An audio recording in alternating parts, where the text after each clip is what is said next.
आज हम निबंध के स्वरूप और इसके अर्थ पर चर्चा करेंगे।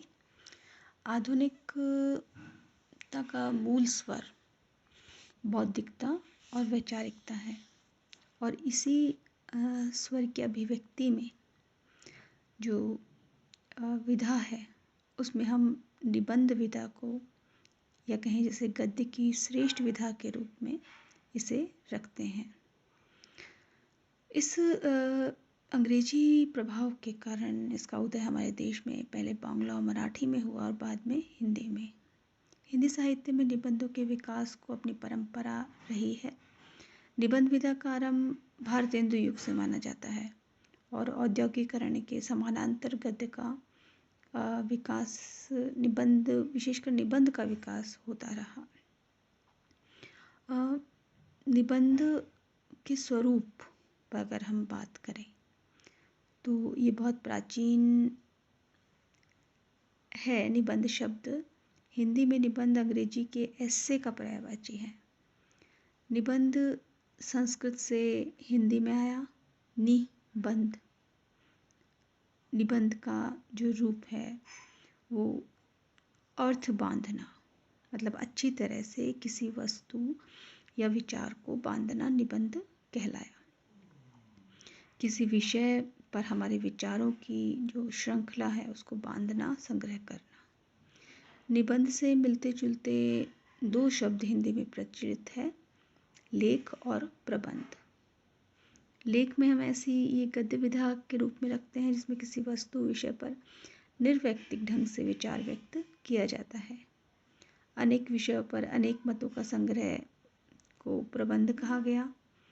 और इस तरह हम देखें कि निबंध की परिभाषा को अगर हम व्याख्यायित करें तो इसमें आचार्य रामचंद्र शुक्ल ने निबंध को गद्य की कसौटी माना है और वो कहते हैं कि यदि गद्य कवियों या लेखकों की कसौटी है तो निबंध गद्य की कसौटी है। तो उन्होंने निबंध को व्यक्तिगत विशेषता को प्रधानता दी है। डॉक्टर हजारी प्रसाद द्विवेदी ने भावों और विचारों की विशिष्टता तथा शैली की रमणीयता के योग से युक्त साहित्यिक विधा को निबंध माना है। तो इस तरह हम देखें कि निबंध की जो विशेषताएं हैं उसमें निबंध में रचयिता का स्थान प्रधान होता है। विश्व की तुच्छ से तुच्छ वस्तु भी निबंध का विषय हो सकती है।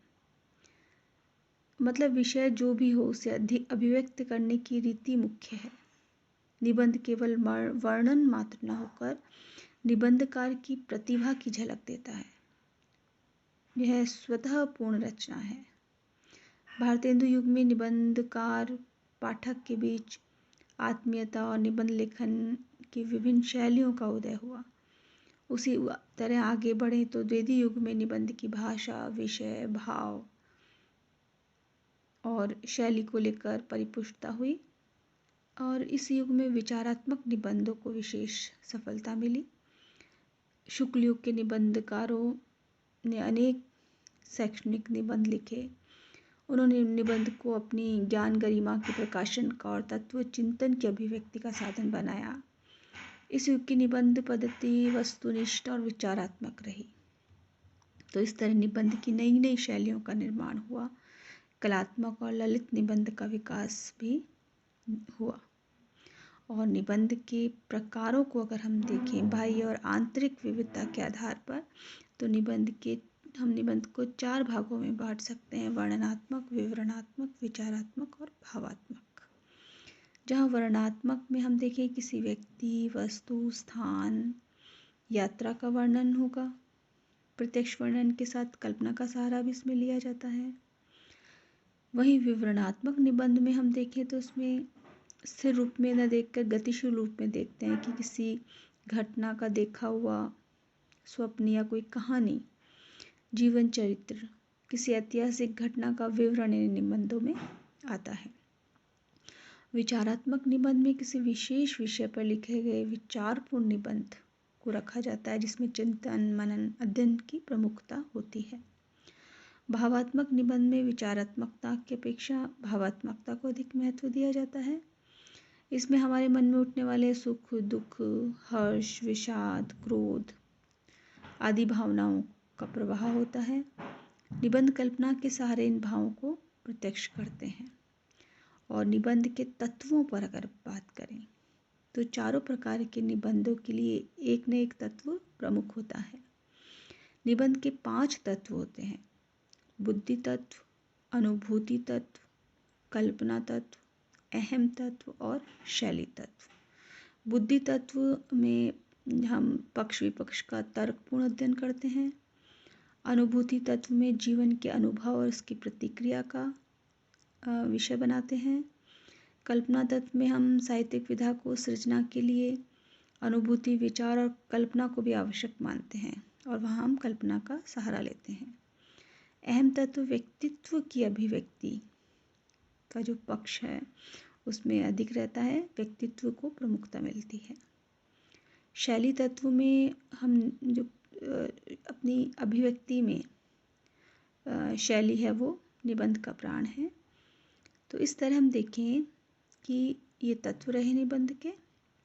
और निबंध की भाषा पर अगर विचार करें तो निबंध की भाषा में विचारात्मकता के साथ साथ अर्थ गांभीर्य, आलोचनात्मकता के साथ अभिव्यंजना, सरसता के साथ बुद्धि विलक्षणता, रोचकता के साथ पांडित्य दर्शित और समसामयिक बोलचाल की पदावली का प्रयोग निबंध में अधिक से अधिक लोकप्रिय मनोरंजक रहता है। भाषा को अर्थ गांभीर्य बनाने के लिए कहावतों, मुहावरों का प्रयोग किया जाता है। अलंकारों के प्रयोग से निबंध की भाषा कलात्मक और चमत्कारपूर्ण हो जाती है। सूक्तियों से, व्यंग्य विनोद से भाषा में मनोरंजन और मार्मिकता आती है। और चित्रात्मकता से किसी दृश्य वातावरण का चित्र पाठकों के समक्ष प्रभाववाणी रूप में प्रस्तुत होता है। अब हम निबंध की शैली पर विचार करें तो जो निबंध की शैली है वो विचार और भाव को निबंध की आत्मा के रूप में, भाषा, शरीर और शैली जीवन के प्राण के रूप में निबंधकारी से मानते हैं। मुहावरे, लोकोक्ति, अलंकारों के प्रयोग से यह विशिष्ट बनती है। इसमें हम प्रसाद शैली, व्यास शैली, समास शैली, विवेचन शैली, विक्षेप शैली, आवेग शैली, व्यंग्य शैली, धारा शैली इसे हम रख सकते हैं।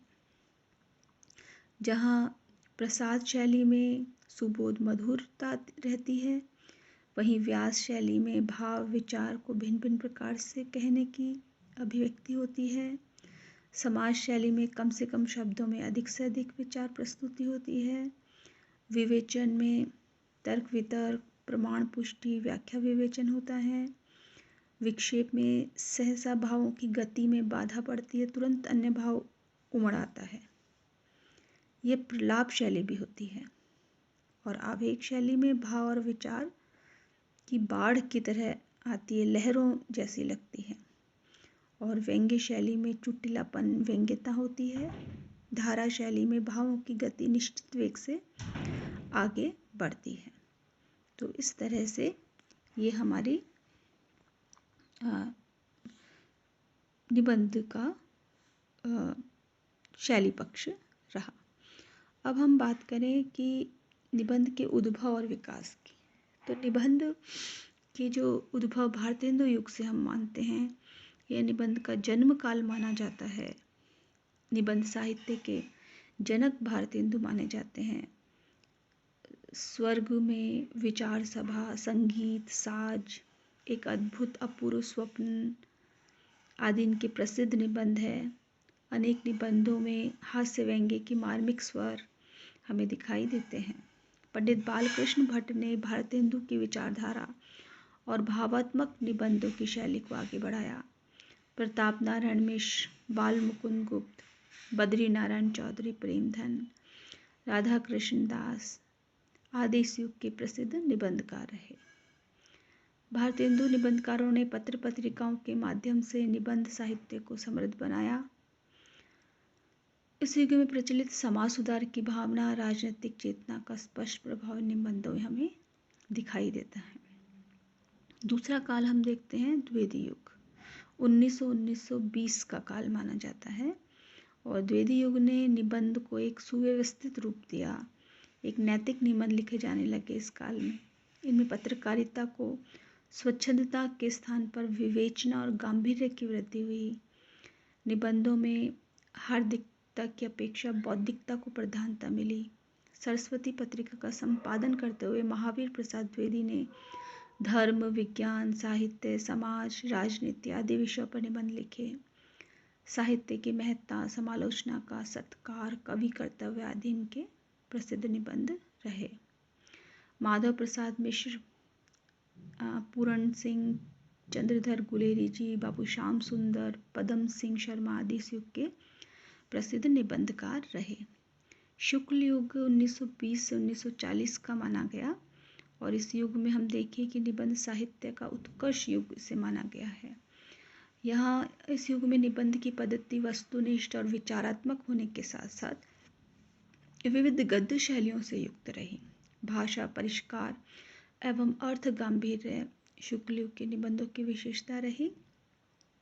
प्रमुख निबंधकार रामचंद्र शुक्ल के निबंध क्षेत्र में आने से एक नया जीवन मिला इन्हें। भाषा गांभीर्य का, सजीवता का, व्याकरण संबद्धता का, विचार श्रृंखलाबद्धता का।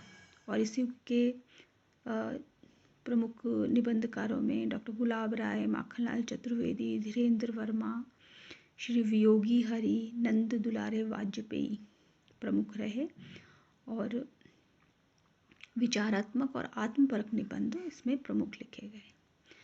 शुक्लोत्तर युग है 1940 से अब तक का माना गया।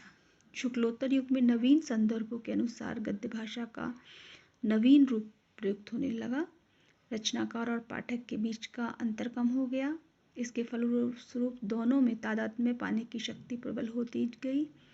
वैयक्तिक निबंध को आत्मीयता का सरल रूप में प्रचलन इस युग में हुआ। प्रथम पुरुष का प्रयोग इस युग के निबंधों की विशेषता है। डॉक्टर हजारी प्रसाद द्विवेदी इस युग के श्रेष्ठ वैयक्तिक ललित निबंधकार के रूप में माने गए। उनकी हजारी प्रसाद द्विवेदी की ग्रंथावली 9 खंडों में यहाँ हम रख सकते हैं। जैनेन्द्र कुमार, शांति प्रिय द्विवेदी, डॉक्टर नागेंद्र, श्रीमती महादेवी वर्मा, सच्चिदानंद, हीरानंद वात्स्यायन, रामवृक्ष बेनपुरी, विद्यानिवास मिश्र, धर्मवीर भारती, प्रभाकर माचवे, कुबेरनाथ राय, हरिशंकर परसाई आदि इस युग के प्रमुख निबंधकार माने जाते हैं। तो इस तरह से ये निबंध की स्वरूप और परिभाषा हमने